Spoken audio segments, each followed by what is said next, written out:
ఛత్తీస్గఢ్లో భారీ ఎన్కౌంటర్ జరిగింది. 29 మంది మావోయిస్టులు మృతి చెందినట్టు Bastar multi zone IG Sundar Rajan తెలిపారు.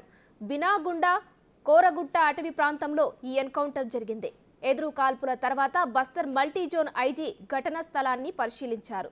మావోయిస్టుల మృతదేహాలతో పాటు AK-47 రైఫిల్, 303 రైఫిల్స్, భారీ మొత్తంలో ఆయుధ మందుగుండు సామాగ్రిని గుర్తించారు. గాయపడిన జవాన్లను మెరుగైన చికిత్స కోసం హెలికాప్టర్లో తరలించారు. ఎన్కౌంటర్ ప్రాంతంలో భారీగా భద్రతా బలగాలు మోహరించాయి. ठीक है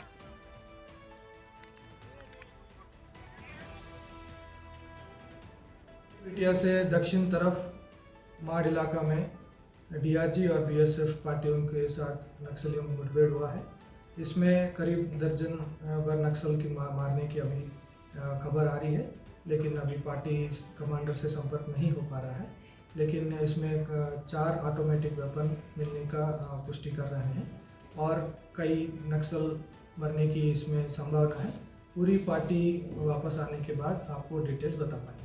इस मुठभेड़ में शंकर, ललिता, माधवी, इस तरह के बड़े कार्डर्स की उपस्थिति के बारे में हमारे पास सूचना थी, जिसके आधार पर ऑपरेशन लॉन्च किया गया है और संभवतः इन लोगों की मृत्यु हुई है इस मुठभेड़ में। ये DVC रैंक के हैं, तो 25 लाख इनाम इनके ऊपर है। जो भी DVC रैंक है उसमें है, उनके ऊपर 25 लाख है। इसमें 2 जवान घायल, एक जवान घायल हुआ है DRG का और एक इंस्पेक्टर BSF का, उनको पैर में गोली लगी है। इन दोनों को अभी इवैक्यूएशन करने की पूरी तैयारी चल रही है। अभी सर्चिंग और चल रही है और ये संख्या बढ़ने की पूर्ण संभावना है। सर कितने नक्सली रहे होंगे? इसमें हमारे हिसाब से 3 अलग अलग टीम है, तो 15 पीस के हिसाब से करीब 50 के आसपास नक्सली होने की संभावना है। अभी फिलहाल बीजापुर में जो हुआ है वो सबसे बड़ा है और इसमें पूरी डिटेल आने के बाद आकलन लगा सकते हैं। మధ్యాహ్నం 2 గంటలకు మావోయిస్టులకు భద్రతా బలగాలకు మధ్య ఎదురు కాల్పులు ప్రారంభమయ్యాయి. మధ్యాహ్నం 4 గంటలకు 15 మంది మావోయిస్టులు మృతి చెందారు. సాయంత్రం 6 గంటలకు మృతుల సంఖ్య 18కి చేరింది. రాత్రి 7 గంటల వరకు జరిగిన కూంబింగ్లో మొత్తం 29 మంది మావోయిస్టులు మృతి చెందారు.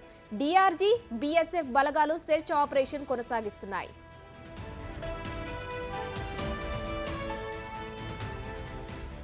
ఇక ఈ ఎన్కౌంటర్లో మావోయిస్టు కీలక నేత శంకర్ రావు మృతి చెందినట్లు అధికారులు వెల్లడించారు. ఆయనపై 25 లక్షల రివార్డు ఉన్నట్లు పోలీసులు తెలిపారు.